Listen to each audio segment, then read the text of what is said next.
Si alguno no quiere ser grabado, listo. Ahí está.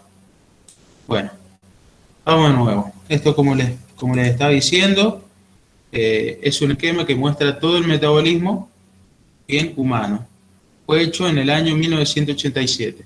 Ahora Google ha hecho uno nuevo hace poquito, con todos los avances que hubo del 87 hasta ahora. No lo he pegado porque es, la verdad que es imposible verlo tan chico en la pantalla de una computadora. ¿Y por qué pongo esto ahora, no? Porque bueno, acá vemos por arriba, empezaría la glucólisis con los carbohidratos. Por este lado, la beta-oxidación con la oxidación de los lípidos. Vemos acá el ciclo de Krebs. La cadena de transporte de electrones estaría por este lado. Acá abajo vemos la oxidación de los NAD y de los FAD. Por este lado vemos el metabolismo de las proteínas. Pero, ¿a qué me refiero? ¿O por qué lo traigo en este momento de contexto? Fíjense que acá vemos un montón de pasos y de reacciones químicas, y a su vez sabemos que todo esto se modificaría, según lo que vimos en la primera clase, bien, por la temperatura, por el pH, por la cantidad de sustratos, o sea, cantidad de carbohidratos, de lípidos y proteína. Esto quiere decir que si tengo una dieta restringida en carbohidratos, todo esto se va a modificar. Si tengo una dieta muy alta en lípidos, porque una dieta keto, o en proteínas, esto se va a modificar. Si soy vegetariano y las proteínas las consumo de otra forma, esto se va a modificar.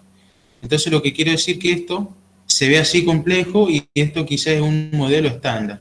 Fíjense todas las variaciones que podemos llegar a tener por cantidad de sustrato, por temperatura, por pH, y eso si no empezamos a mencionar que también de acuerdo a la edad esto se va a modificar, porque hay unas enzimas que es la fosfoglutoquinasa que en la niñez no está presente en gran cantidad. También podemos pensar que todo esto se ve acelerado, como lo vimos hace una clase atrás, todo este metabolismo se ve acelerado en algunos momentos de la vida. De acuerdo al nivel de rendimiento, todo esto, alguna de estas vías también puede estar más eficientizada que otras. Entonces fíjense lo dinámico que es el entrenamiento. Y todo esto lo trae evolución, porque yo creo que muchas veces nosotros los profes nos tomamos el entrenamiento como si fuera algo causa-efecto, ¿no? Como si fuera una receta de cocina. Yo trabajo 5 segundos al 100% y voy a mejorar la velocidad. Trabajo mucho tiempo a una baja intensidad y voy a mejorar la resistencia. Y en realidad eso es algo muy utópico. La verdad es que ahora, en la actualidad, se sabe que es difícil que eso pase, todo esto que estamos hablando. Entonces pensemos que cada entrenamiento debe ser contextualizado, que un mismo entrenamiento para dos personas va a ser completamente distinto, a pesar de que las dos personas comparten el mismo equipo y los mismos objetivos. Entonces yo creo que esas son las cosas que nos tenemos que empezar a pensar nosotros y a analizar, sobre todo para encontrar el por qué tenemos los beneficios que tenemos o por qué no tenemos los beneficios que tenemos. Y todo esto, si lo llevamos al ámbito de la salud, la cosa se complejiza mucho más todavía, porque algunas enfermedades o algunos aumentos de tejido lipídico que hemos visto, que a través de las citoquinas que se van liberando, todo esto también se va modificando. Entonces todo esto, que se ve muy complejo y difícil de entender, tenemos que pensar que es mucho más complejo aún de acuerdo a la situación particular de cada caso. Bien, así que bueno, hecho esa aclaración, y yo creo que después de este módulo mi objetivo no es dejar conocimiento, que como les dije, los conocimientos son circunstanciales, hoy están, mañana van a estar desactualizados, y yo por ahí estaría mucho más conforme si trato de dejar por lo menos una mirada distinta de lo que sería el entrenamiento, de cómo utilizar la fisiología para poder entender todo esto y para entender toda esta dinámica y cómo se va dando de acuerdo a los objetivos que me voy planteando. Muchas veces, vuelvo a repetir, no son causa-efecto, esto no es cocina, esto no son recetas, ¿bien? Por eso hay que tener mucho cuidado cuando aparecen los protocolos de entrenamiento que dice tanto tiempo a tal intensidad para tal resultado. Y ya sabemos que no es así en realidad. Y esto habla de una cuestión biológica. Ahora en la actualidad sabemos que ha aparecido otra corriente nueva de entrenamiento en donde la cuestión biológica que nosotros como hemos aprendido, esta era la parte central del entrenamiento.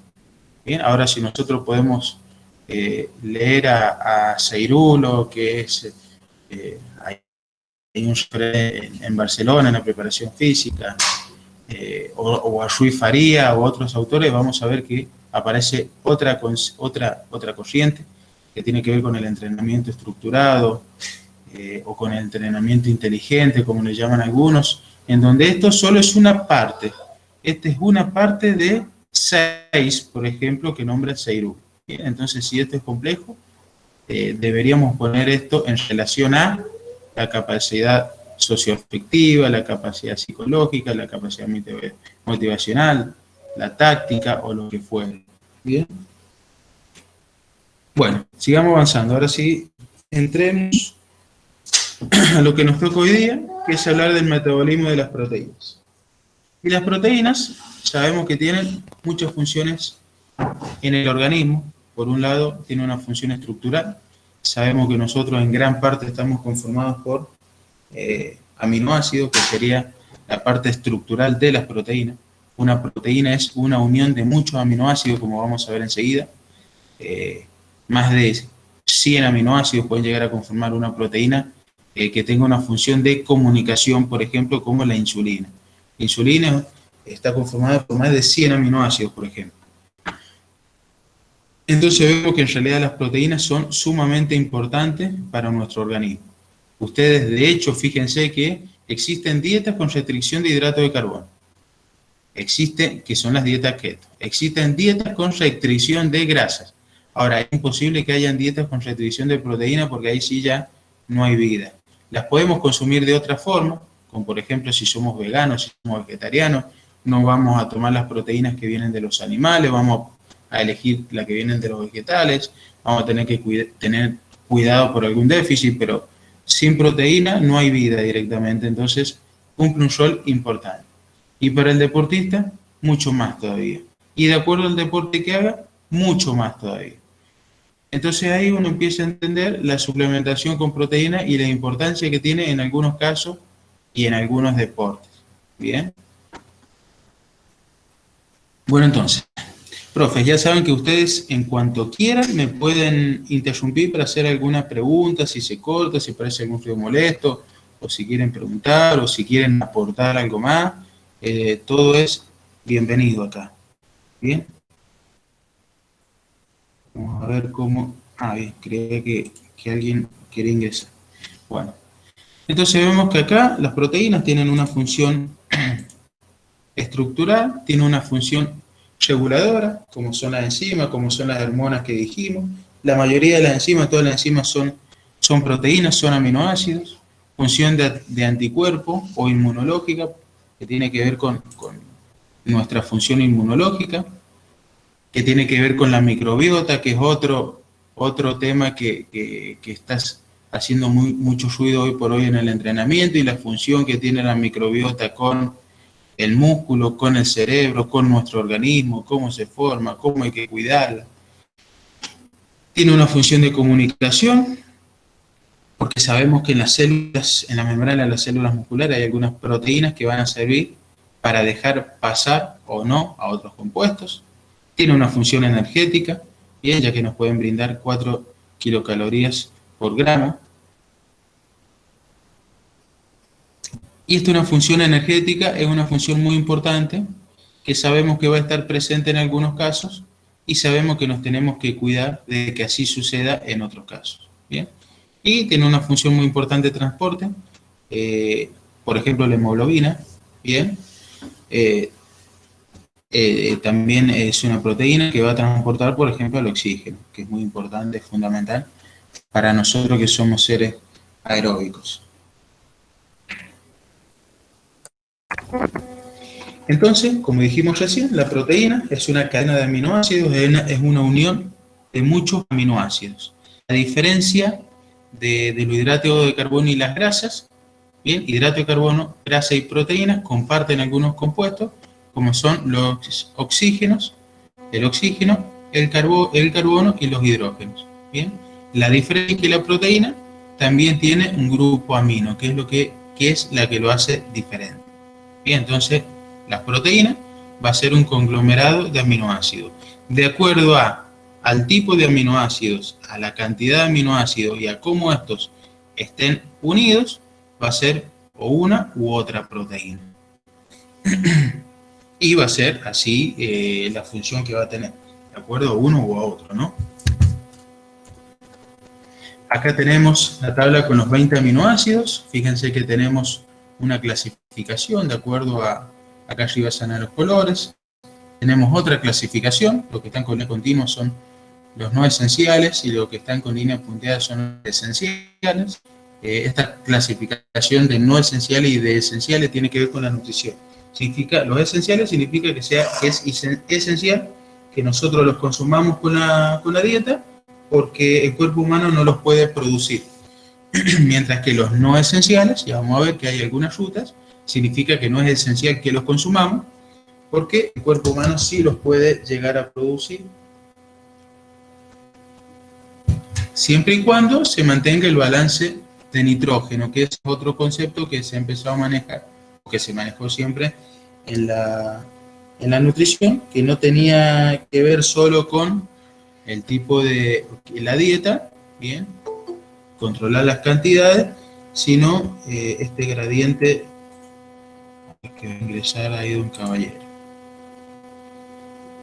que tenía que ver con esta cantidad de nitrógeno. Bien, pero bueno, este es un tema. A ver, ¿alguien más quiere ingresar ahí? Nicolás, bien.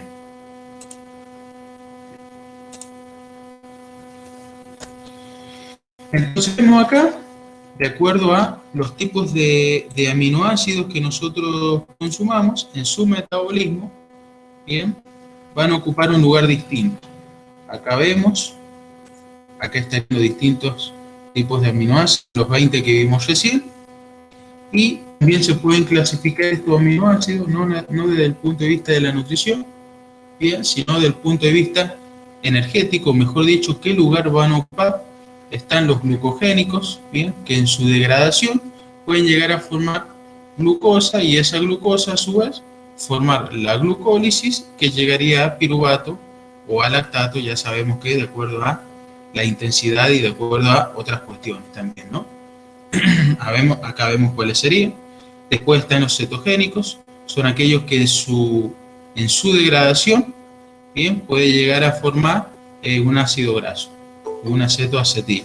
Y ese acetoacetil a su vez va a formar acetilcoenzima, bien, y va a continuar el proceso del ciclo de Krebs. A ver, ahí hay otro compañero. Bien. Y por otro lado están los glucocetogénicos, bien, que pueden ocupar o un lugar u otro. Si vemos nosotros acá, tenemos la fenilalanina, bien, que puede llegar a formar fumarato por un lado, que fumarato es un compuesto intermedio del ciclo de Krebs, bien, que transcurre adentro de la mitocondria, ya habíamos visto, en la matriz mitocondrial, ya habíamos visto que era propio del metabolismo de el acetilcoenzima, y este podía venir tanto de las azúcares como de las grasas. Y también vemos la fenilalanina acá arriba, bien, que puede llegar a formar también un ácido graso. Lo mismo pasa con la tirosina, por eso se llama glutocetogénico. Bien. Entonces vemos que los aminoácidos, desde el punto de vista energético, tienen varias vías distintas, ¿bien?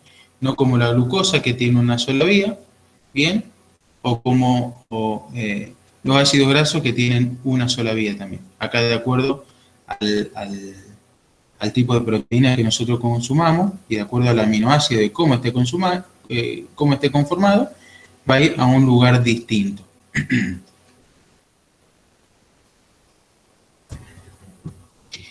Entonces vemos acá que la proteína, cuando nosotros la consumimos, lo que va a hacer, me parece que se me va a cerrar el PowerPoint, esperemos que no se cierre,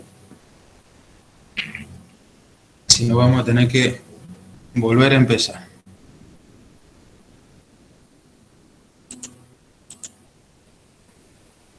Sí.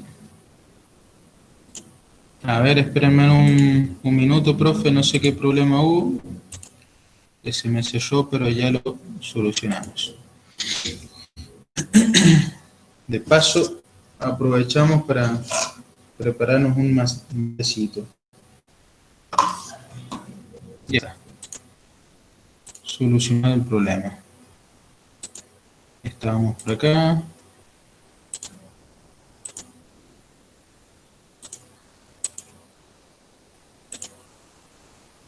Bueno, continuamos entonces. Entonces, los aminoácidos, cuando nosotros los consumamos, bien, cuando los vamos a digerir, bien, y esas proteínas, bien, se va a desdoblar, se van a formar aminoácidos, y acá hay una flecha que tiene dos direcciones, porque estas proteínas intracelulares, estos aminoácidos que nosotros consumamos, van a poder ser parte de estas proteínas intracelulares, de acuerdo a la necesidad, de acuerdo al estado metabólico, de acuerdo al entrenamiento también puede ser.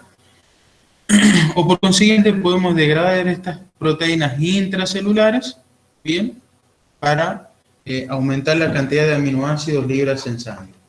Bien, entonces estos aminoácidos, o esto que está acá, le vamos a llamar pol de aminoácidos, o sea, la cantidad de aminoácidos que van a estar libres, y ese pol va a aumentar o va a disminuir de acuerdo a la dieta, de acuerdo a la disponibilidad y de acuerdo a ciertas necesidades. Ya vamos a ver enseguida.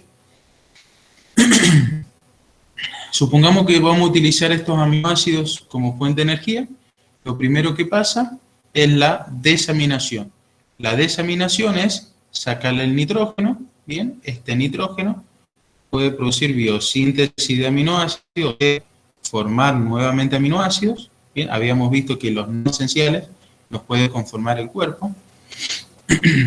Y acá también dice aminas biológicas y nucleótidos. O sea que se pueden formar también con esta desaminación nucleótidos. Sabemos que el nucleótido más importante que hemos visto nosotros es el ATP. El ATP es un nucleótido. Habíamos visto en la clase 1 cómo cuando hay ejercicios de alta intensidad hay nucleótidos que se van perdiendo.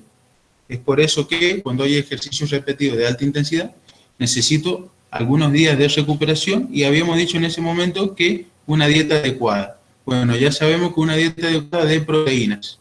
Bien, entonces ya vemos cómo la proteína, bien, en este caso es necesario, bien, si bien las proteínas se las relaciona siempre con un ejercicio aeróbico, pero sabemos que también conforman los nucleótidos, bien, y el nucleótido más importante que tenemos para la provisión de energía es el ATP.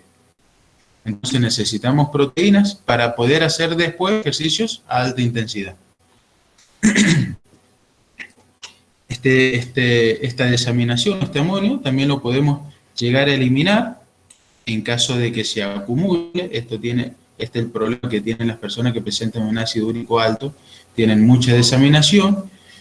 Esto es tóxico, este ácido úrico es tóxico para el cuerpo, entonces hay que eliminarlo, ¿bien? Y se elimina a través de la orina o de la excreción también. Mientras que todo el esqueleto carbonado que continúa o que conforma el aminoácido, este esqueleto carbonado va a estar conformado por carbono, por oxígeno y por hidrógeno también. Sabemos entonces que puede llegar a cumplir estas vías que habíamos visto en la diapositiva anterior. Bien, que sería la parte que nos proveería de energía en caso de ser necesario. Y acá, bueno, ya sabemos que este oxalacetato puede llegar a formar glucosa, glucógeno, ¿bien? Y a su vez, bueno, va a producir ATP en cuanto a su metabolismo. Esta sería otra vía, otra demostración de las vías de que por qué las dietas keto a su vez me mantendrían ciertos niveles de glucosa en sangre. La presentación lo que muestra es, bueno, los aminoácidos como en el intestino o van a ser digeridos, bien, y una vez que sean digeridos pueden tener una función anabólica, bien, esta digamos que explicaría más o menos lo mismo que en la presentación anterior. A ver, creo que alguien está queriendo ingresar. A ver, Javier, ahí está.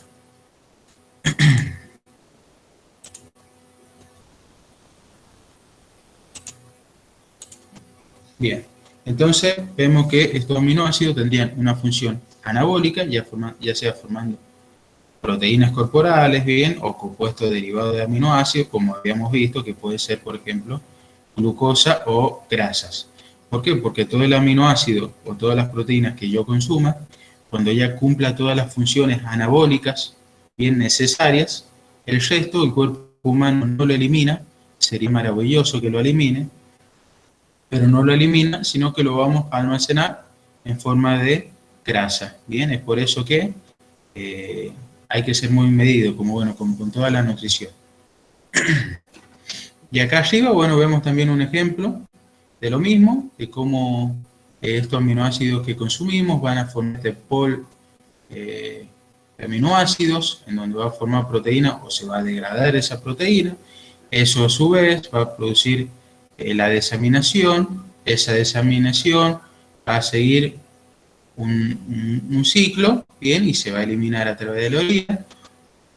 O si no, toda la parte carbonada, ya hemos visto que hay algunos que pueden formar glucosa, otros pueden formar acetilcoenzima A. Esta acetilcoenzima A, a su vez puede venir de la glucosa que se ha degradado, o de un ácido graso que se ha degradado, o puede llegar a ser algún aminoácido, como habíamos visto anteriormente, puede llegar a conformar algún compuesto intermedio del ciclo de Krebs. Esto a su vez puede formar ácido alfa-acetobutárico, bien, y esto también va a sufrir un proceso y a su vez puede eliminar también, si hay alguna desaminación,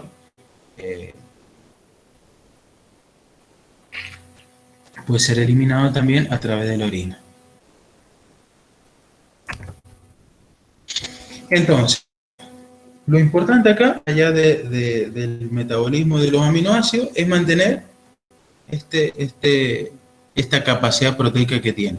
Que esta capacidad proteica, si la vemos almacenada, va a estar representada a través del músculo. Entonces, acá vamos a ver que estos aminoácidos o van a producir síntesis proteica o degradación proteica. Bien, y esta síntesis o esta degradación, bien, va a ser liberada al torrente sanguíneo, si es degradación, y acá el torrente sanguíneo o puede ir al músculo que está siendo activo en el momento, bien, o puede producir síntesis proteica si se queda en el músculo. Digamos que acá las fechas van a la inversa, porque el aminoácido que entraría sería el que viene de la digestión. Y este pool proteico, o este recambio proteico, como lo vemos acá he puesto esta balancita que se está moviendo, porque esta balancita lo que representaría sería al catabolismo proteico o al anabolismo proteico. Y esto se estaría moviendo todos los días en base a la edad que nosotros tengamos y al ciclo biológico que estemos cursando, a la dieta, al tipo de entrenamiento que nosotros tengamos, algunos desórdenes metabólicos que tengamos, algunos desórdenes endocrinos que nosotros tengamos. Entonces nosotros como entrenadores deberíamos tratar de prestar especial atención, porque las proteínas que nosotros perdamos van a perder, o mejor dicho, vamos a perder proteínas musculares. Bien, recuerden que recién les dije que los aminoácidos tenían una función energética importante, pero esa función energética que va a pasar, por más que nosotros queramos, va a pasar. Este recambio proteico tiene que pasar, porque cada fibra muscular tiene una vida limitada, bien, o sea que se están renovando en todo momento. Sabemos que el entrenamiento produce la rotura de muchas de estas, esas que se han roto seguramente van a ser degradadas. A su vez hay otra célula satélite que va a crecer y va a empezar a trabajar, que tiene que ver con una síntesis proteica, y si esta proteína es más grande todavía, tiene que ver con una hipertrofia. Entonces nosotros como entrenadores tenemos que estar atentos a esta balancita catabólica y anabólica que nosotros tenemos, ya que esto se modifica con el entrenamiento. Nosotros sabemos que con el entrenamiento estamos en periodos más catabólicos que anabólicos, pero que eso a su vez tiene que ir de la mano con otro periodo anabólico. Recuerden que les dije en la primera clase que tanto reacciones catabólicas como reacciones anabólicas son reacciones que que suceden de forma continua y sistemática. Nosotros no podemos estar siempre de uno o de otro lado. Siempre va a haber tanto catabolismo como anabolismo, sí puede haber una prevalencia de una sobre la otra. Y el cuidado que nosotros tenemos que tener, porque si tenemos periodos catabólicos muy largos, podemos empezar a romper tejido muscular y es lo que nosotros no queremos. ¿Y cómo se hace eso? Bueno, por ejemplo, de las estrategias nutricionales, hay algunas estrategias para tratar de salir de este estado catabólico, y desde el entrenamiento, por ejemplo, tiene que ver con el cuidado de las pausas, con el cuidado de la recuperación de un día a otro, saber que el estar o en varios días de carga me va a bajar el rendimiento que yo tenga porque hay un estado catabólico aumentado por un estado anabólico, y eso obviamente en algún momento bien se tiene que revertir con permitir pausas más largas, bien, o con aprovechar a la nutrición. Por eso, como yo les dije en la última clase, yo creo que la nutrición debería estar más presente nosotros como preparadores físicos, no para hacerlo nosotros, porque obviamente que es una ciencia muy importante y tiene que haber alguien que esté de nuestro lado, porque si no es como que nosotros estamos muy preocupados en hacer que todo esto o todo el metabolismo energético funcione de la mejor forma, pero no tenemos en cuenta el combustible que estamos utilizando. A mí personalmente, bueno, yo me dedico o trato de hacer preparación física, y la verdad que muchas veces las mayores falencias o errores que he tenido ha pasado por este lado, ¿bien? Por no entender que el entrenamiento es importante, pero mucho más importante es la recuperación para que este recambio proteico, ¿bien?, no me termine afectando el rendimiento. Sabemos que después de una degradación muscular o de una fase catabólica, hay una ventana anabólica, seguramente lo han visto en nutrición. Una ventana anabólica se da generalmente alrededor de 1 hora o 1 hora y media después del ejercicio, y un momento en el cual el músculo estaría más predispuesto a poder salir de ese estado catabólico y entrar a un estado anabólico, bien, pero para ello la nutrición debe ser adecuada, bien. Es por eso que la nutrición post ejercicio es fundamental y tiene que ser alta en el contenido proteico. Bien, esto que sea alto en el contenido proteico me va a servir para aprovechar esta ventana anabólica y sobre todo para tratar de despertar algunas hormonas, como por ejemplo la insulina, que me va a permitir que estos aminoácidos puedan ingresar, que se puedan guardar y poder salir de este estado catabólico. Es por eso que, por ejemplo, ahora se recomienda que la mayoría de la suplementación se realice después del entrenamiento para tratar de aprovechar esta ventana anabólica. Si por el contrario nosotros después del partido, yo llevo varios años trabajando en hockey sobre patín, y la verdad que es muy difícil poder atender a estas cosas. En mis jugadores, la mayoría de las veces esta ventana anabólica la han aprovechado, pero con pizzas o con otras cosas. Entonces hemos desaprovechado ese estado.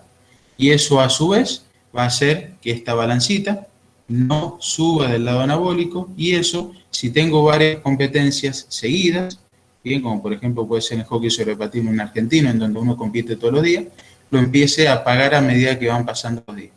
A eso le llamamos, y después a eso le llamamos que no tuvo una recuperación adecuada. Si estuviéramos hablando del lado de la hipertrofia, esta balancita debería estar aumentada del lado anabólico, ¿bien?, para que se pueda producir esta síntesis proteica.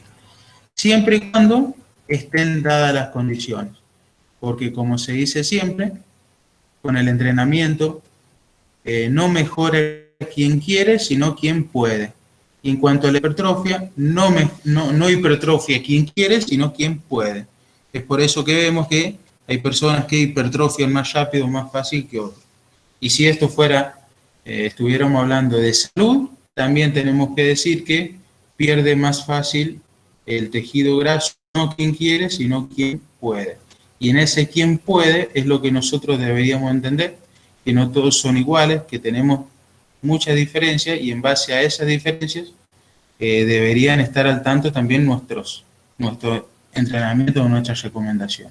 Por eso vuelvo a lo mismo, entender que no se trata de aplicar recetas, sino que cada persona va a responder de una forma distinta. Esto que hablamos en la primera clase, en donde una misma carga externa va a tener una repercusión o una carga interna distinta.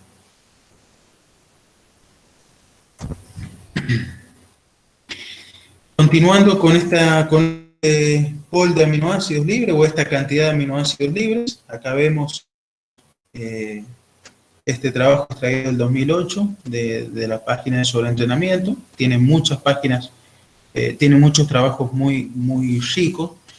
Seguramente ustedes la siguen porque, bueno, es una página de las que tenemos acá en San Juan, en Argentina, perdón, de las mejorcitas. Y acá lo que me muestra este esquemita es cómo los aminoácidos van a estar ingresando, saliendo, tanto del intestino como del tejido, de las proteínas del tejido. ¿Bien? Se van a estar renovando. Y este pool de aminoácidos al fin o puede llegar a decrecer porque se convierten a hidratos de carbono, a grasas, porque los pierdo, ¿bien? O pueden llegar a enriquecerse porque los consumo, ¿bien? O porque los utilizo como fuente de energía. Entonces, deberíamos pensar que de acuerdo al tipo de entrenamiento que uno tenga, de acuerdo al tipo de competencia para la cual uno se esté preparando, debería ser una estrategia nutricional distinta. Y tener sobre todo en cuenta que, bueno, que obviamente los aminoácidos no solo los como, sino también que los ingiero a través de infusiones. Bien, supuestamente aquellos que se ingieren en forma de infusión pueden llegar a tener una digestión un poco más rápida, pero bueno, esos son temas de nutrición, no de este módulo. También si estos aminoácidos van acompañados de algún hidrato de carbono, sabemos que se digieren mucho más rápido todavía. Por eso, muchas veces los batidos, por ejemplo, de proteínas, se preparan con algún jugo de naranja. Bien, porque ese jugo de naranja lo que haría es ayudar a que la insulina se pueda despertar más rápido, bien, para que esa insulina me va a permitir el ingreso de estos aminoácidos, bien, ayudado por ese hidrato de carbono, bien, al tejido. Obviamente, todo esto sí aprovecho la ventana metabólica y sí puedo, bien. Fíjense también cómo como este intercambio de aminoácidos, bien, va a ser muy distinto a lo largo de la vida. Fíjense acá, este trabajo ya tiene varios añitos, pero lo que se hizo es medir cómo este intercambio de aminoácidos a lo largo de los años. Fíjense, de los 10 años, 12 años más o menos, empezó a hacer evaluaciones. Obviamente que hacer este tipo de mediciones anteriormente es difícil por cuestiones éticas. Obviamente que todo esto se hace con biopsias musculares. Recuerden que hace una o dos clases atrás vimos lo que era una biopsia, era sacar un pedacito de músculo, es un pequeño desgarro. Es clavar una aguja y sacar un pedazo de músculo, congelarlo, para que ese metabolismo ahí adentro no siga aconteciendo, y después de eso analizar para saber qué cantidad tenemos de todo, de lactato, de hidrato de carbono o de aminoácidos. Y acá vemos lo que comprobó como este intercambio de aminoácidos, bien, o esta cantidad de músculo la íbamos perdiendo a medida que iba pasando los años. Bien, es por eso que la nutrición es importante en algunos periodos de la vida. Y acá los primeros años no están graficados, pero sabemos que si tenemos alguna falencia en la nutrición los primeros 3 años de nuestra vida, nos deja algunas secuelas para el resto de la vida. O sea, no lo puedo recuperar. Si tuve un estado de desnutrición en los primeros años de la vida, bien, se producen algunos daños que son irreversibles. Entonces, fíjense acá lo importante que es aprender a comer y aprender a comer bien. Yo creo que para formar un deportista de alto rendimiento, esto es más que importante. Seguramente en algunos momentos es mucho más importante que el entrenamiento en sí. Y me va a marcar cuál es la diferencia entre entre el excelente y los que tengan buen resultado. Tenemos que saber que, bueno, que con solo el entrenamiento y la predisposición y las ganas y garra no alcanza. Hay un montón de aspectos que tenemos que considerar y este creo yo que es uno de los más importantes. Por eso, no es algo, yo creo que es algo que nosotros tenemos un poco desatendido, ¿bien? Tanto de la cantidad de proteínas que tenemos que consumir, como en los periodos y en las estrategias. Porque, vuelvo a repetir, es fundamental para el desarrollo. Está comprobado que dos deportistas, a igual condiciones biológicas, obviamente, después el desarrollo de uno o del otro va a depender en gran parte de su nutrición.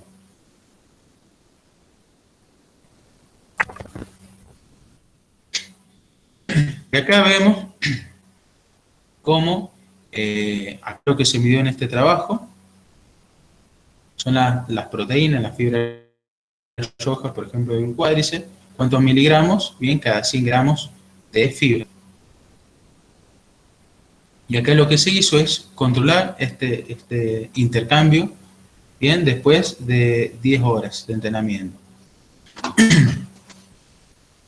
Y lo que se comprobó acá de cómo iban variando la cantidad. Entonces, fíjense cómo este intercambio de aminoácidos, este intercambio de proteínas, o sea, esta degradación proteica y esta síntesis proteica, está sucediendo en todo momento.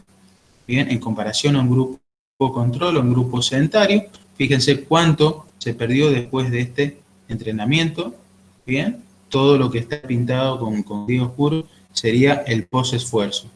Y acá vemos cómo se va recuperando, bien, a las 2, a las 6, a las 20 y a las 40 horas, bien, de acuerdo a una cierta dieta. Bien, obviamente que si esa cierta dieta no está, porque no tuvo en cuenta la ventana anabólica, que está a su máximo esplendor hasta 1 hora y media después del ejercicio, después sigue estando presente hasta 24 horas después, pero a una intensidad muy baja. Bien, los picos más oportunos de esa ventana anabólica están alrededor de 1 hora y media después, pero después esa posibilidad decrece mucho.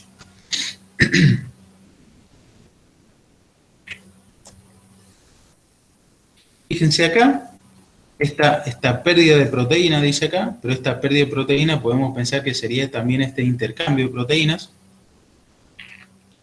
Tiene varios factores a considerar. El primero, la predisposición genética. Ya sabemos que algunas personas, por algún motivo, tienen una mayor posibilidad de hipertrofiar que otros.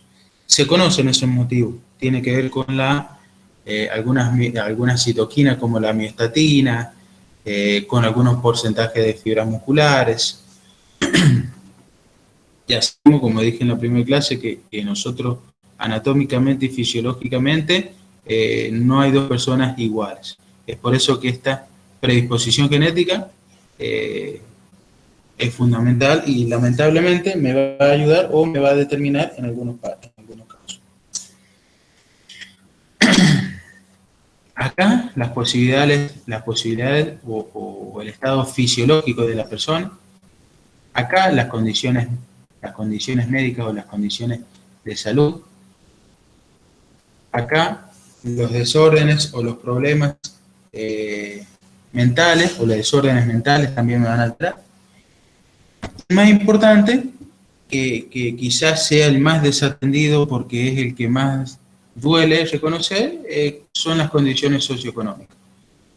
Comer bien y tener una dieta equilibrada en proteínas seguramente es más caro que tener una dieta baja en proteínas. Bien, sabemos que una dieta rica en proteínas va a llevar, por ejemplo, mucho pescado y mucho salmón, por ejemplo. Hoy en día el kilo está alrededor de 2.000 pesos, por ejemplo. Una suplementación con proteínas, si es proteína de calidad, sabemos que vale varios miles de pesos. Y esta es una condición que obviamente afecta mucho. Estuvimos hablando del entrenamiento y estuviéramos hablando de una persona común, podríamos pensar que quienes por cuestiones socioeconómicas no pueden tener una buena nutrición, Disculpe, pueden profe, llegar a tener, sí, está teniendo problemas con el audio, se le corta y no se escucha bien. a ver,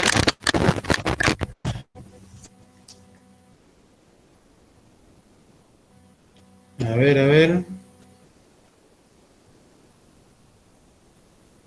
a ver, díganme ahí cómo estaría en este momento.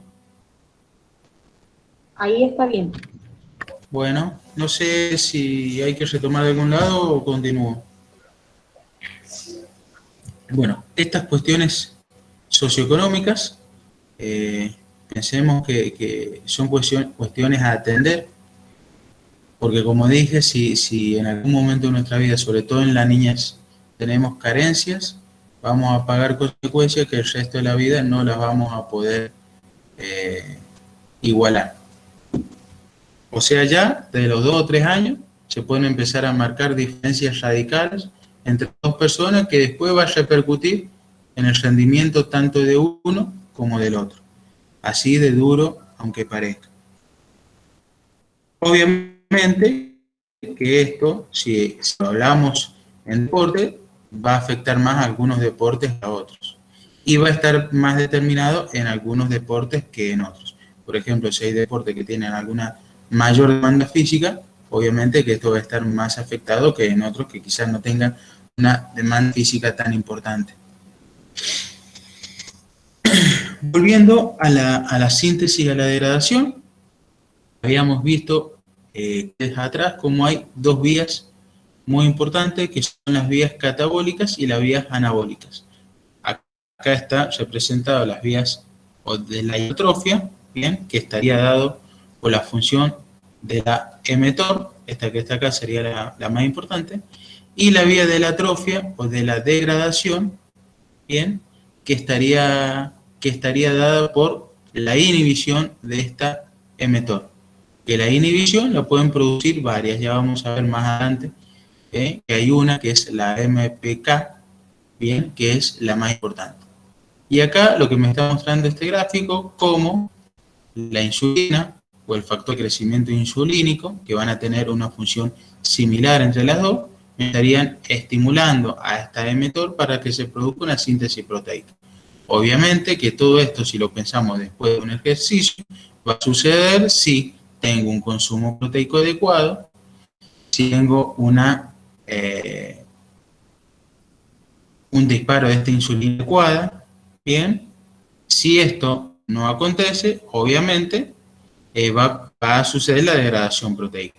Bien, si esto acontece, lo que vamos a hacer es tratar de salir de ese estado catabólico, por eso sale acá, que disminuye la degradación de proteínas. Entonces la síntesis sería mayor que la degradación, por tal motivo se produciría lo que es hipertrofia. Por el otro lado, esto puede llegar a acontecer de una forma distinta, en donde me llevaría a que una degradación sea mayor que una síntesis. Por ejemplo, ¿qué me puede llegar a producir todo esto? Inactividad física, caxemia, diabetes.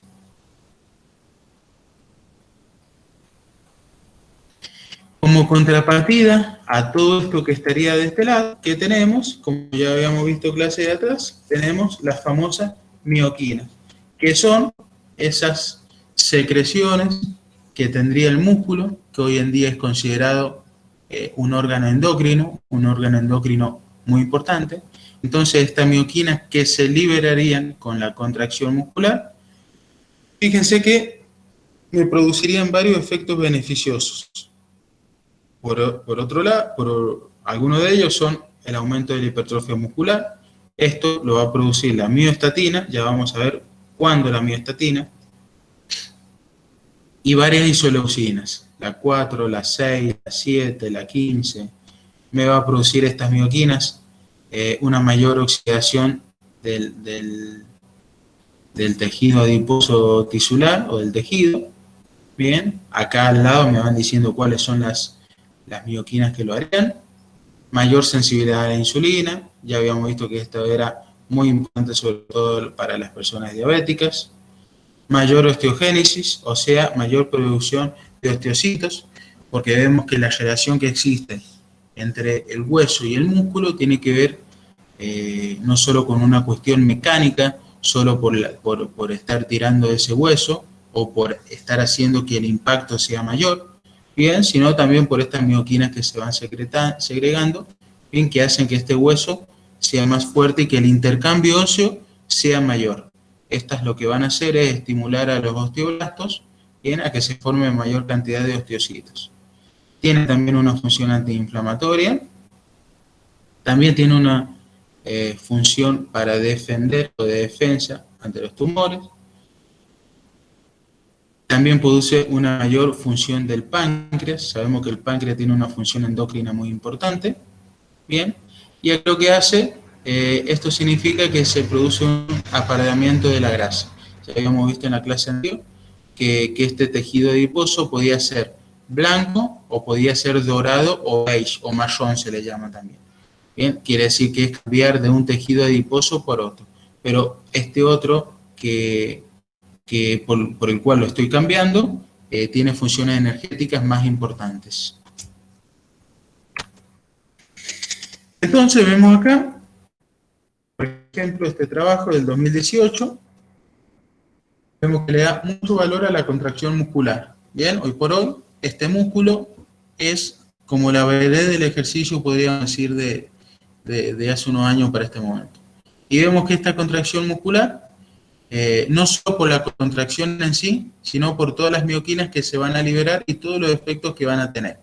Bien, por ejemplo, esta contracción muscular sabemos que me va a producir una liberación del calcio. ¿Por qué? Porque esta liberación del calcio se produce bien para que la contracción muscular se produzca. Sabemos que este calcio está guardado en el retículo sarcoplasmático, que el impulso nervioso va a liberar a acetilcolina, esta va a entrar por el sistema de túbulo en T, esto a través de los canales de rianodina va a hacer que este calcio ingrese a la célula muscular, este va a permitir que la tropomiosina gire y deje los puntos activos tanto de actina como miosina, y a su vez con la energía que va a liberar un ATP va a producir que la contracción se produzca. Obviamente que si este ATP se está rompiendo, va a disminuir la cantidad de nicotinamida, adenina dinucleótido, que va a estar oxidado, bien, para pasar a un estado reducido. Y estos, que como dice acá, son especies reactivas de oxígeno, van a aumentar. Todo esto, a su vez, me va a servir como indicador, bien, de una molécula que ya la habíamos visto en algunas clases atrás, que se llama PGC1-alfa. Esta PGC1-alfa lo que va a hacer es señalar en el núcleo de la célula muscular para que este núcleo empiece a producir mitocondrias. Estas mitocondrias, a su vez, me va a permitir una mayor capacidad enzimática, o sea, una mayor posibilidad de metabolismo aeróbico. Ya sabemos la mitocondria todo lo que hacía. Por un lado, habíamos visto en la primera clase que mientras más mitocondrias tenga, mejor iba a ser la fosforilación de la fosfocreatina. Por consiguiente, la recuperación de un ejercicio de alta intensidad no iba a ser más rápida, porque esos son tiempos fisiológicos, sino que iba a ser en mayor cantidad. ¿Bien? Y esto a su vez me va a hacer una liberación de mioquinas, que ya vamos a ver un poquito más adelante cuál sería la función de cada uno. De la isoleucina 6 ya habíamos visto bastante. A su vez, el descenso del oxígeno, si esta contracción se produce a alta intensidad, sabemos que se pasaría de un metabolismo del ATP-PC a un metabolismo glucolítico aeróbico. Eso haría que descienda la cantidad de oxígeno. Eso a su vez también me estimularía la PGC1-alfa. Esta contracción muscular ya sabemos que si después de los 30 o 35 minutos aumentarían los niveles de catecolaminas que se segregarían al torrente sanguíneo. Catecolamina es adrenalina más noradrenalina. Este aumento de adrenalina y noradrenalina lo que va a hacer es activar la vía catabólica, bien, que es la de la adenosin monofosfato, Esta la vimos en la primera clase, como este ATP cuando se degrada pasa a ser ADP y luego AMP. Esta vía catabólica también me va a señalizar a la PGC1 alfa para que forme más mitocondrias. Entonces vemos como todo tendría que ver o estaría dado por la contracción muscular.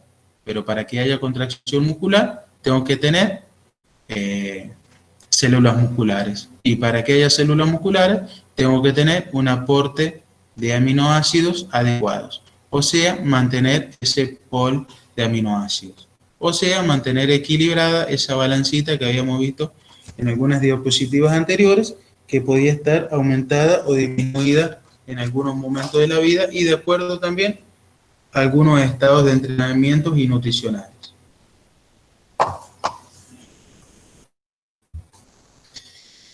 Vemos, por ejemplo, acá tenemos otro esquemita en donde muestra algunas mioquinas y sus funciones. Vemos, por ejemplo, acá la isoleucina 6 lo que va a hacer es una mayor utilización de glucosa, una mayor entrada de glucosa. Esto a su vez va a activar a la vía catabólica, bien, de la MPK. Esto a su vez va a producir una de aquí acá, que como habíamos visto, va a estimular el trabajo de los osteoblastos en los sitios de los huesos. Esto no solo va a aumentar la mayor oxidación de los ácidos grasos, sino también la lipólisis, que era la separación, la ruptura de este lipocito. Estas a su vez me van a producir una mayor hipertrofia. Esta mioestatina se le inhibida, pues vamos a ver, creo que en la siguiente o en 2 diapositivas más, cómo la mioestatina es una citoquina que no me permitiría la síntesis proteica. Bien, entonces, todas estas mioquinas lo que querían es inhibir a la mioestatina. Y la folistatina, que es otra citoquina que le va a agregar el hígado, también me estaría inhibiendo a la mioestatina. Y a su vez la folistatina, como vemos acá abajo, también me permite una mayor vascularización. Esta mayor vascularización, obviamente, que va a ir de la mano con lo que vimos recién, que tenía que ver con una mayor producción de mitocondrias y con todo lo que eso conlleva. Todo esto obviamente lo producía el simple hecho de la contracción muscular. O sea, no necesitamos tantas pastillas para adelgazar, ni tantas pastillas para los huesos, ni nada. Digamos que el ejercicio hoy por hoy se toma como que es una super pastilla, bien, que me atendería a todos estos problemas, como vamos a ver en una de las últimas diapositivas que veríamos hoy día. Entonces vemos acá cómo este trabajo, fíjense, es del 2020, es bastante nuevo. Lo que me está mostrando es cuáles serían las funciones. A ver, creo que alguien quiere ingresar. Shirley. Bien. Entonces, este trabajo de este año, si no me equivoco, no está acá. Creo que es de mayo del 2020. Lo que me está mostrando es cómo todas las citoquinas que va a liberar el músculo con el simple hecho de contraerse, me va a afectar a casi todos los órganos del cuerpo. Por un lado, ya sabemos que con la formación de huesos, una mayor redistribución sanguínea, como lo vimos recién.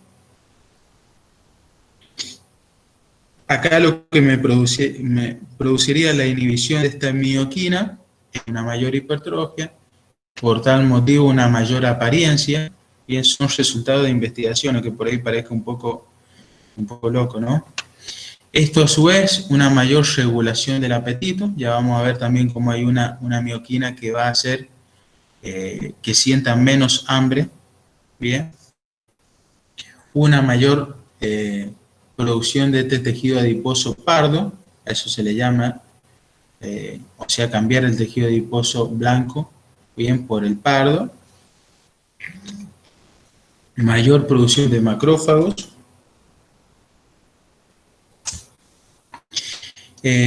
mayor estimulación, por ejemplo, de la corteza suprarrenal. Eso a su vez va a producir mayor liberación de cortisol. Si bien la mayor liberación de cortisol, digo porque estamos hablando de síntesis proteica. El cortisol en sí es una hormona que es una hormona catabólica. Es una hormona que es una de las que se va a segregar con mayor intensidad en el ejercicio, sobre todo después de los 30 minutos, porque tiene como objetivo el aumentar los niveles de glucosa en sangre para que sean utilizados por el músculo, bien, para que se utilicen en la glucólisis. Es una de las hormonas que deberíamos tratar de sacar de ese estado catabólico y eso se produciría en esta ventana anabólica. Si bien en esta ventana anabólica o este estado catabólico me va a producir roturas de algunas fibras musculares que es necesaria y que yo no lo voy a poder evitar porque tiene que ver con el ciclo natural de toda fibra muscular. Bien, pero sí yo debo tratar de estimular este anabolismo luego de esta fase catabólica que se va a producir con el entrenamiento. Por ejemplo, otro de los hechos que me producen a mí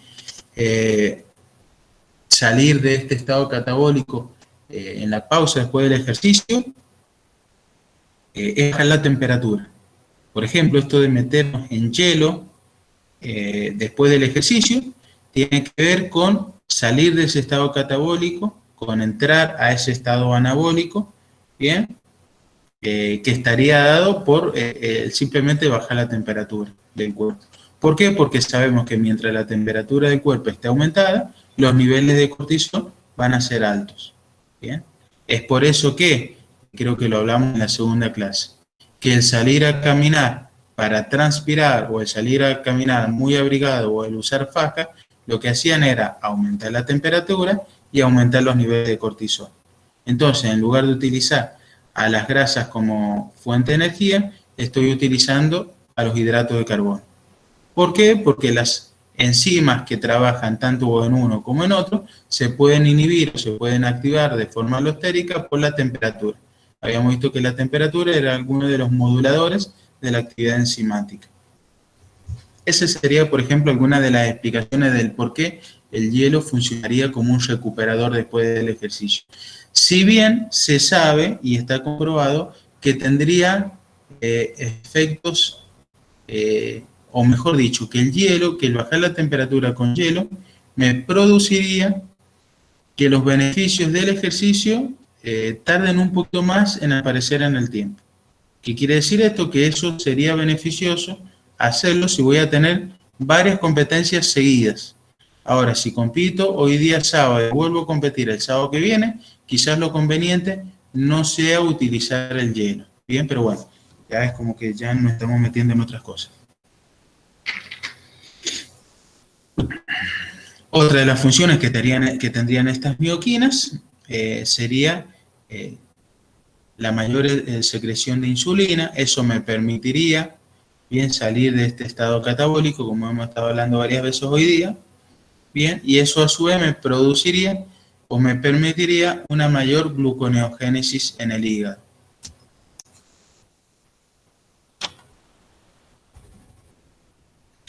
Acá vemos, en esta diapo, vemos las funciones de la interleucina 6. Bien, acá tienen todas las citas de los trabajos, creo que algunos se los he pasado, creo que la mayoría se los he pasado. Y acá lo que muestra esta interleucina 6 es la primer mioquina que se conoció, de ahí en más se empezó a investigar y aparecieron todas las otras.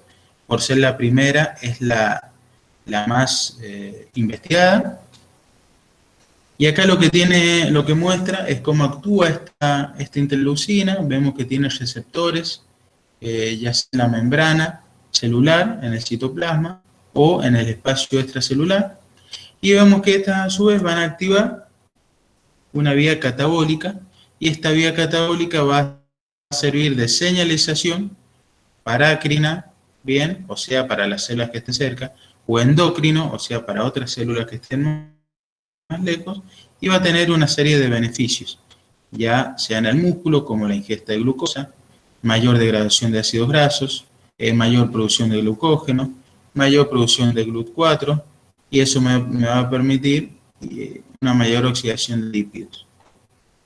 No el GLUT4. El GLUT4, recordemos que tiene la función de hacer entrar el hidrato de carbono adentro de la célula.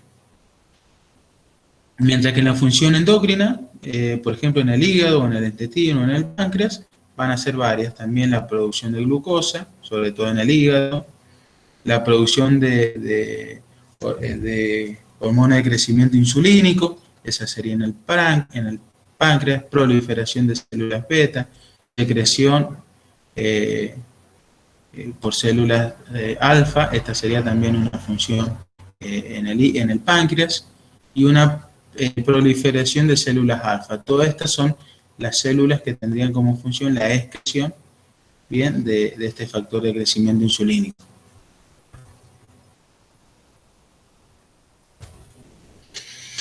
Entonces, seguimos con las funciones de la interleucina 6. Sabemos que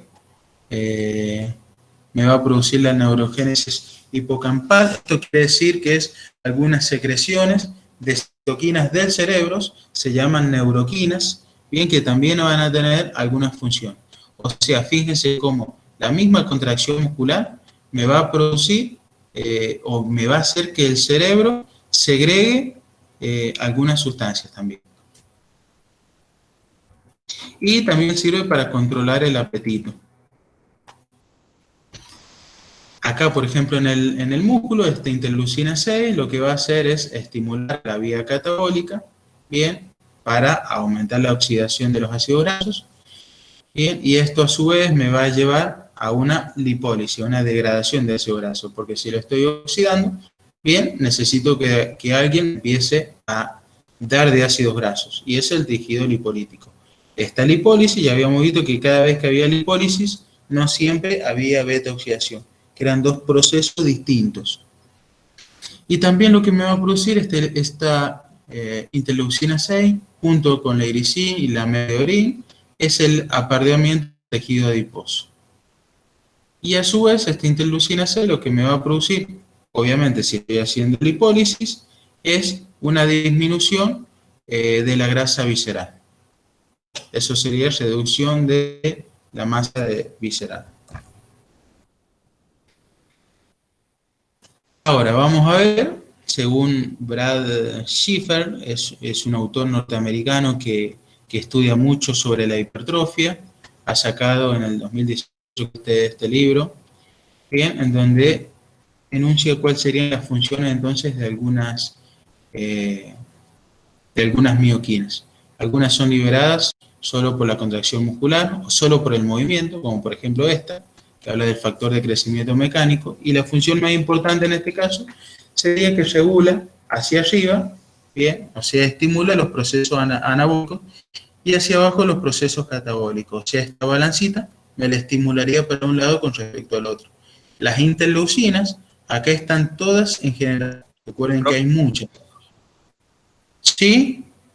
Sí, disculpe que lo retrase, porque justo cuando iba a preguntar se me fue el internet. Le quería preguntar respecto a los trabajos de hielo que normalmente se hacen en el fútbol, por ejemplo. Sí, en todos los deportes. Sí, en todos los deportes. ¿Qué beneficios tiene? Y fisiológicamente, ¿cómo puede explicarlo? Si es que los hay, si es que hay beneficios, digamos.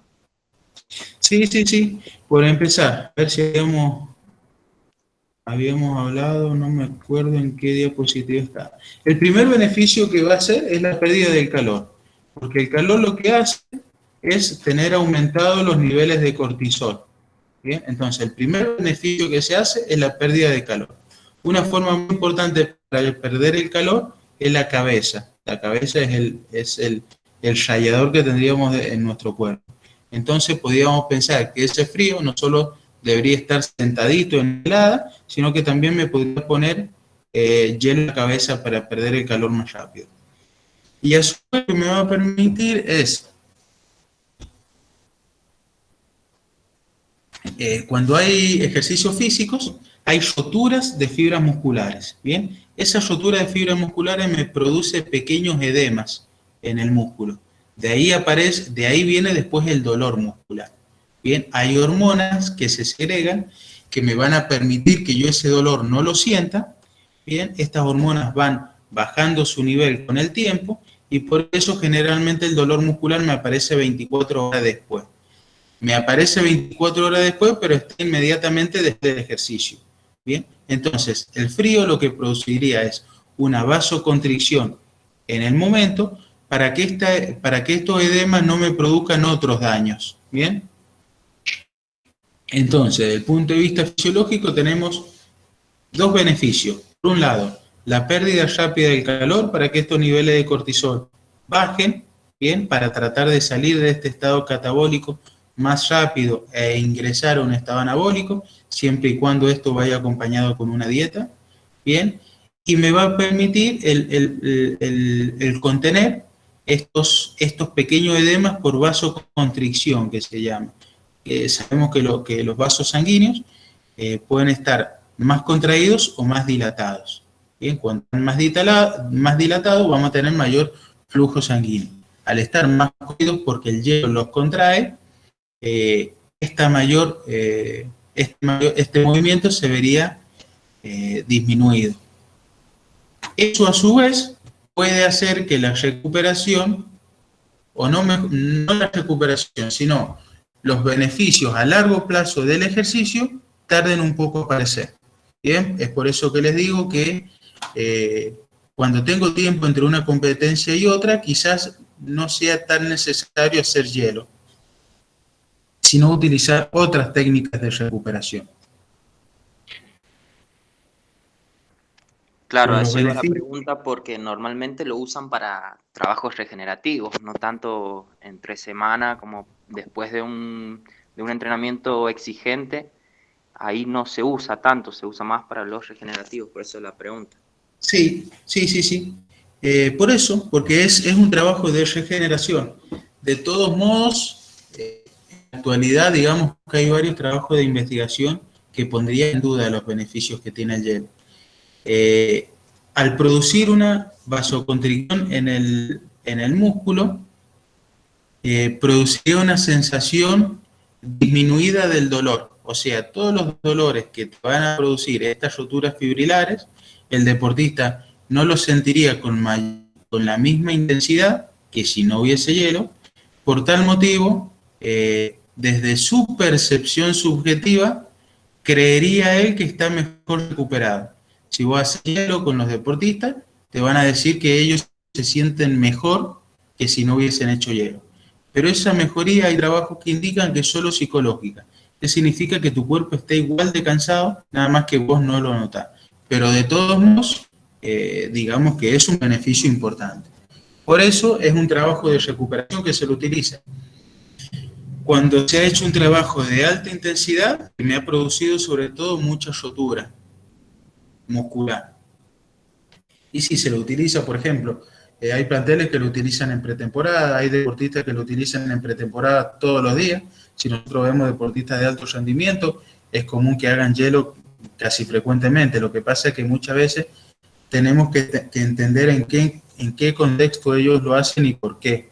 Seguramente ellos saben que pueden llegar a tener algunos perjuicios, pero también saben que esos perjuicios los van a atacar o los van a atender por otro lado.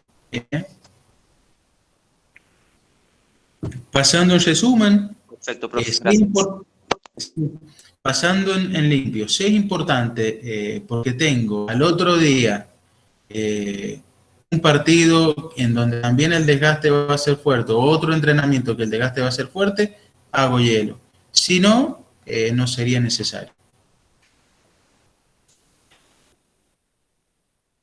Lo he hecho muchas veces hielo, a mí me gusta mucho, sobre todo porque desde el hecho de que el deportista se sienta mejor, no importa si realmente está o no mejor, pero si su cabeza le dice que él está mejor, eso va a hacer que al otro día compita de otra forma.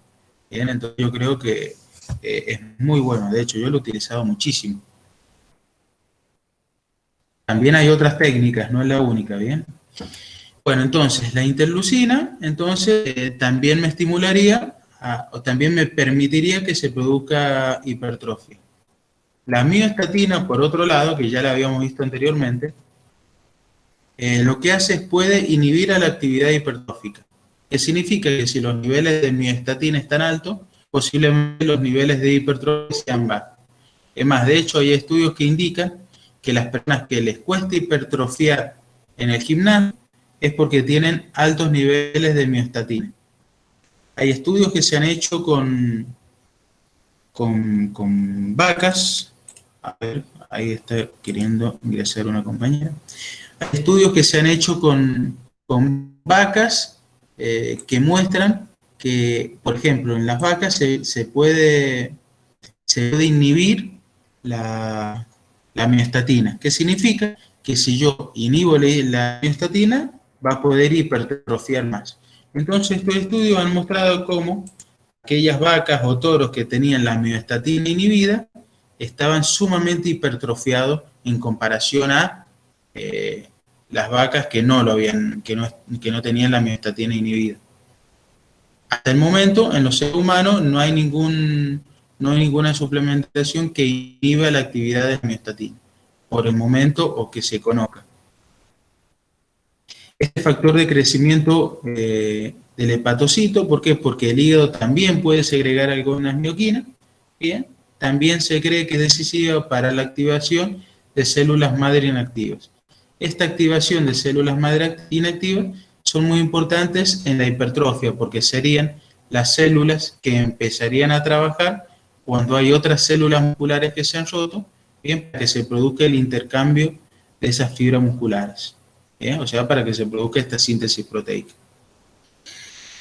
Y este factor inhibitorio leucémico, bien, también la función sería que actuaría sobre las células madre adyacentes para inducir su proliferación.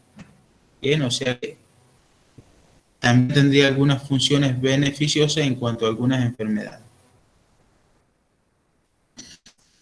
Acá en cuanto a las funciones endócrinas, por ejemplo, la testosterona, sabemos que tiene un aumento de lo que hace es estimular la vía de la mTOR, la vía de la síntesis proteica, ¿bien? Y por otro lado disminuye la vía catabólica.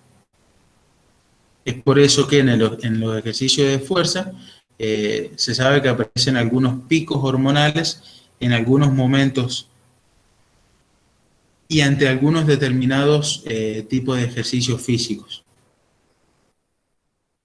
Este factor de crecimiento similar a la insulina lo que hace también influye a la señalización del anabolismo intracelular.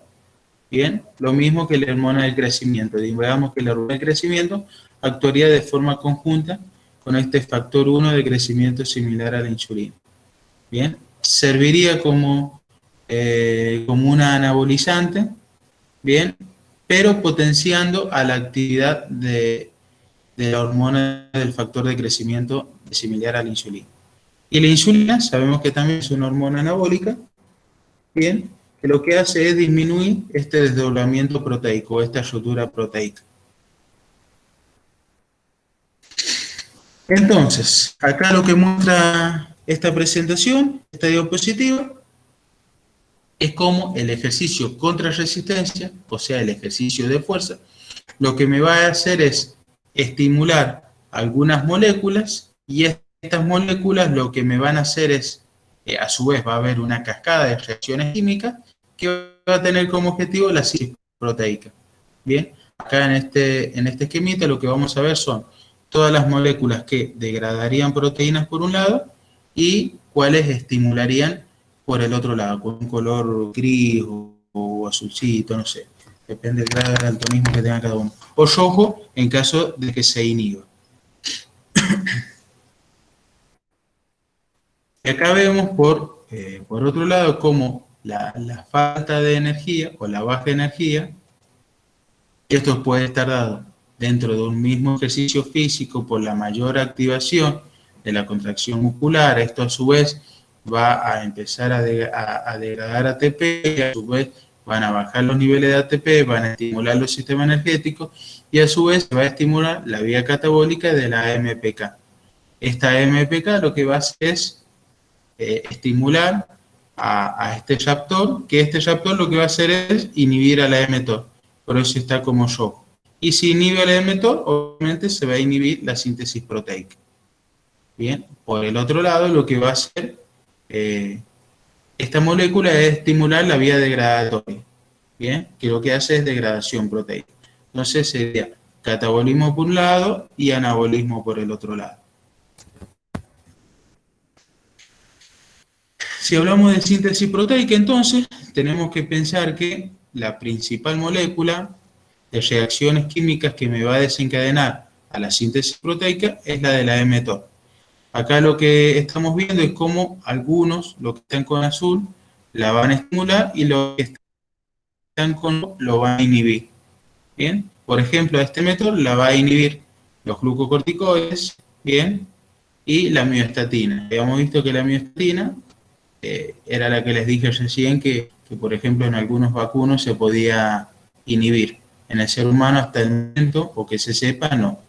Por otro motivo, por otro lado, lo que van a estimular a esta molécula para que se produzca síntesis proteica va a ser consumo de aminoácidos, bien, en la dieta, si no, no tengo cómo formar proteínas, estimulación mecánica, que va a venir dado con el entrenamiento, y el nivel aumentado de insulina y de factor de crecimiento insulínico. Bueno, sigamos. Acá esta presentación también me está mostrando cómo esta mTOR puede ser estimulada, bien, o inhibida de acuerdo a la suplementación proteica, bien, o la restricción de carbohidratos. Esta restricción de carbohidratos, bien, lo que me va a hacer es aumentar este ratio de AMP a ATP. Esto me va a estimular la vía catabólica, que a su vez me va a inhibir a la vía metabólica, bien, y esto lo que va a hacer es producir, por un lado, la activación de la PGC1-alfa para que se produzca biogénesis mitocondrial, o sea, cada vez más mitocondrias. Pero también me está inhibiendo la vía anabólica, por eso me está inhibiendo la síntesis proteica, si esta está inhibida. Bien, si no está inhibida, obviamente, que va a desencadenar toda una serie de reacciones químicas que va a tener como objetivo la estimulación de proteínas. Entonces, para que la vía anabólica esté estimulada, como habíamos visto en la diapositiva anterior, simulación de mecanismo contráctil, o sea, ejercicio. Y a esto le estamos llamando no solo levantar una pesa, sino directamente movernos.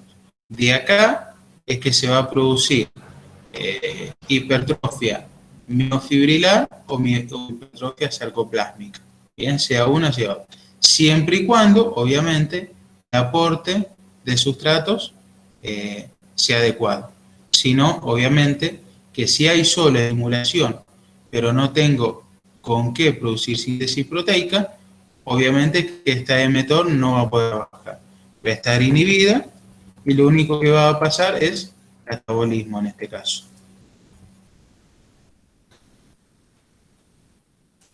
Acá esta presentación lo que me está mostrando es cómo esta vía catabólica, esta vía anabólica,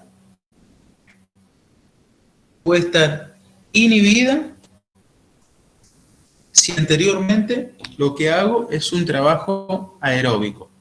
Bien, acá vemos, AE significa ejercicio aeróbico, bien, y RE es ejercicio contra resistencia. Bien, entonces vemos cómo el ejercicio aeróbico más el ejercicio de fuerza, lo que va a hacer es aumentar la fatiga por un lado del ejercicio aeróbico, aumentar la depresión de sustrato si es ejercicio de fuerza. Si es ejercicio de fuerza, esto me va a llevar a una oxidación de aminoácidos, porque el entrenamiento en sí es un estado catabólico. El anabolismo lo voy a conseguir después en la pausa, y cuando le llamo pausa entre sesión y sesión, o sea, de un día a otro. Bien, recuerden lo que habíamos hablado de la ventana anabólica y todo eso. Esto me va a producir depleción de glucógeno. Esta depleción de glucógeno me va a disminuir la producción de fuerza. Esta disminución de producción de fuerza, bien, me va a llevar a una respuesta anabólica disminuida, bien, y a un ejercicio de resistencia disminuido, si estoy haciendo las dos cosas.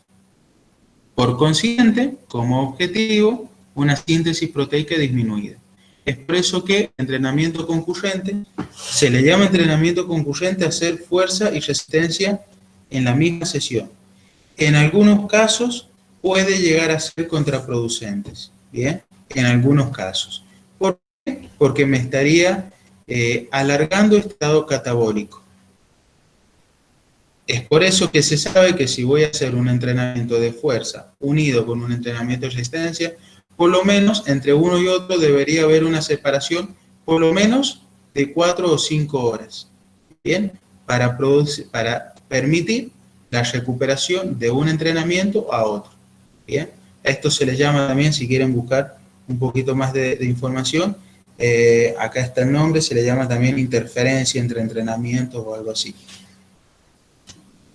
Y esto sucede de una forma si hago fuerza y después resistencia, y sucede de otra forma distinta si hago resistencia y después fuerza. Pero bueno, como estamos viendo en este módulo lo que es la degradación de las proteínas o el metabolismo de las proteínas, vemos cómo este metabolismo va a estar comprometido de acuerdo al tipo de entrenamiento que yo haga y de acuerdo a cómo lo combine. ¿Bien? Hay muchas anécdotas de esto. Es más, de hecho, yo he hecho muchas veces entrenamiento concurrente en hockey, sobre todo primero fuerza y después resistencia.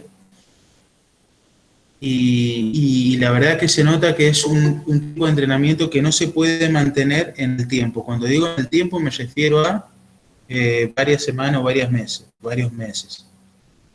A ver, creo que... Ah, no, creía que había ingresado aquí.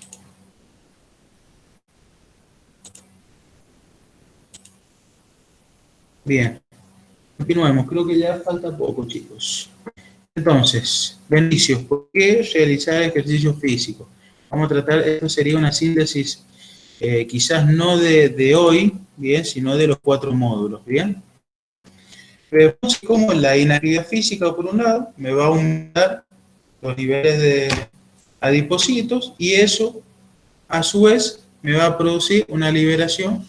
Bien, esto sería infiltración de macrófagos, bien, pero también lo tenemos que ver como esta secreción de adipoquinas, que es lo que habíamos visto en la clase anterior. Esto me va a llevar a un estado de deterioro, bien, a un estado de obesidad, de inflamación, y esto está demostrado que se inhibe, obviamente, con el ejercicio, con la contracción muscular, bien, con la fuerza.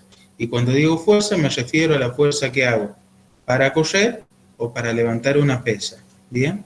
No tiene que ver con algún ejercicio en particular. Obviamente que si voy a atender a una necesidad o a otra, sabemos que este ejercicio va a tener características o particularidades muy distintas. En este trabajo también, que es de este año, del 2020, se muestra también cómo interaccionan estas mioquinas, ¿bien? De acuerdo a la inactividad o de acuerdo al ejercicio. La inactividad disminuyendo la masa muscular, disminuyendo la densidad ósea, disminuyendo la sensibilidad a la insulina. Eso hace que cada vez el cuerpo necesite más insulina y eso me puede llevar a una diabetes. Y aumentando la acumulación de adipocitos.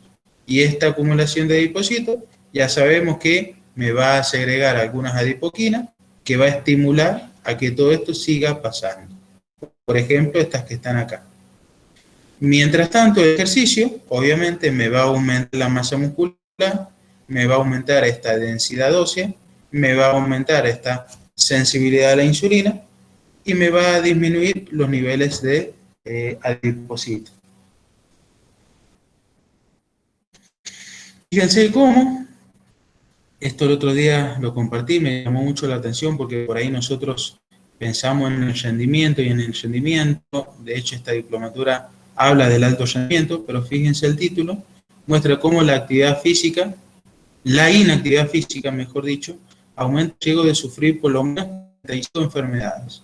Y acá, de acuerdo a cada sistema, bien, me dice cuáles son las enfermedades que se podrían llegar a producir, bien, o mejor dicho, cuáles son las enfermedades que yo voy a estar aumentando el riesgo de que las tenga por no hacer ejercicio físico.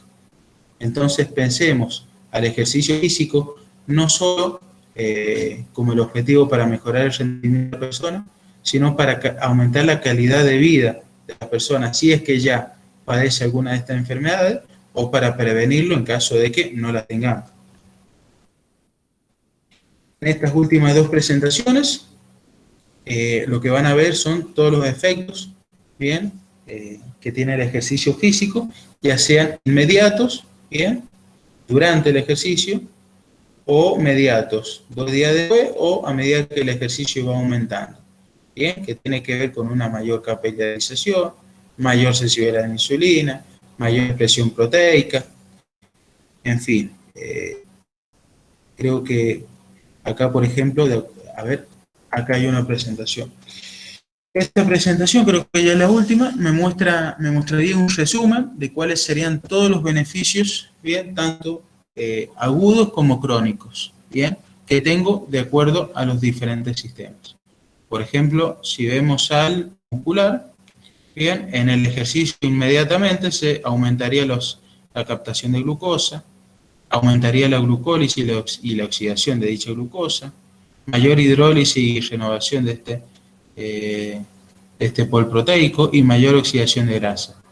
Y eso, bien, al cabo del tiempo, bien, con adaptación crónica, debería producir mayor masa muscular, sea hipertrofia sarcoplásmica o miofibrilar, mayor sensibilidad a la insulina, mayor posibilidad de captar esa glucosa, mayor capacidad oxidativa, tanto mitocondrial como producción de nuevas mitocondrias, mayor mitofagia mitocondrial, o sea, mayor producción de mitocondrias, mayor oxidación de ácidos grasos, este recambio permanente de aminoácidos, de proteínas contráctiles, y una disminución en el contenido lipídico y lipotóxico, o sea, menos grasa adentro del músculo, por ejemplo. Y eso se lo llevamos al ámbito de la salud. Estas reacciones, todas estas adaptaciones, vemos cómo me disminuiría la resistencia a la insulina, bien, me disminuiría la posibilidad de contraer diabetes tipo 2, o mejoraría la condición de salud en caso de que ya tenga esta enfermedad instaurada, disminuiría la posibilidad de tener un hígado graso, me disminuye la posibilidad de tener enfermedades cerebrovasculares, me disminuye la capacidad de contraer un síndrome metabólico, por tal motivo disminuiría la obesidad y por tal motivo la mortalidad, porque sabemos que todas estas enfermedades juntas me llevarían a que el ranking de mortalidad de todas estas enfermedades la tiene en el lugar número 1 hasta el momento. Bueno, profes, creo que hemos terminado. Creo que este ya sería el último encuentro. Como le expliqué a los que estaban al principio, el miércoles que viene se les va a activar una pequeña evaluación que debe ser necesaria. Va a ser a través de un formulario de Google. Son 20 preguntas, múltiple opción. No hay tiempo para que usted los responda. Ese formulario va a estar activo desde el 2 hasta el 8, que sería el martes de la próxima semana. Van a tener activo tanto el formulario, bien, como una recuperación de ese formulario. Son las mismas preguntas, digamos que el mismo examen va a tener la posibilidad de responderlo 2 veces, ya sea en la instancia evaluativa o en la instancia de recuperación. Siempre va a ser el mismo examen. Quizás le aparezcan las preguntas con otro orden, las posibles respuestas también con otro orden, pero las preguntas en sí son las mismas y las opciones correctas son las mismas. Así que respondan con tiempo, no se apuren, Como les digo, la idea es que les quede algo, que aprendan, no es en realidad saber cuál es el nivel de conocimiento de uno u otro para poner un 10 o la nota que sea. Me parece que no es el objetivo de la diplomatura, sino sí el aprender y sobre todo el intercambio. Por eso ahí le dejo mi correo, profe, para lo que necesiten. Será un gusto poder ayudarlos o intercambiar, obviamente, porque seguramente yo he aprendido tanto más que ustedes con estas clases y con la preparación de estas clases. Así que bueno, espero que les haya quedado algo. Sobre todo espero que haya generado algunas inquietudes para empezar a buscar información y seguir estudiando sobre algunos de los temas que hayamos visto. Así que bueno, por mi parte no tengo más. Si tienen alguna duda, ya saben, lo pueden hacer ahora o lo pueden consultar ahí en los foros que tenemos, que bueno, que para eso está. He respondido recién algunas consultas, algunas inquietudes que habían dado algunos de ustedes. No sé si está presente una de las compañeras que me pedía los PDF castellanos y lamentablemente no están. Como siempre les digo, el 90% de la información que se genera en ciencia del ejercicio se genera en otro idioma. Así es que si nos limitamos solo a lo que está en castellano, la verdad que sería muy poco. Así que, pero bueno, hoy por hoy tenemos muchos traductores, eso es trabajo de cada uno, ir traduciendo paper por papers, o alguno que le interese en particular. La verdad que no los tengo, me encantaría poder tenerlo en castellano, pero la verdad es que no están traducidos. La mayoría no están traducidos. Así que bueno, profes, por mi parte nada más, solo agradecerles por el tiempo. Para mí ha sido muy importante la oportunidad que me ha dado su Secretaría de Deporte para poder estar acá dándoles clases. Qué sé yo. Espero que lo hayan valorado. Espero que hayan aprendido sobre todo.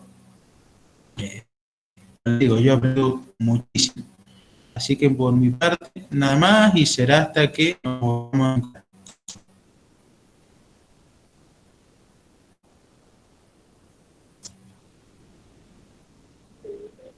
Gracias, profe. Un abrazo.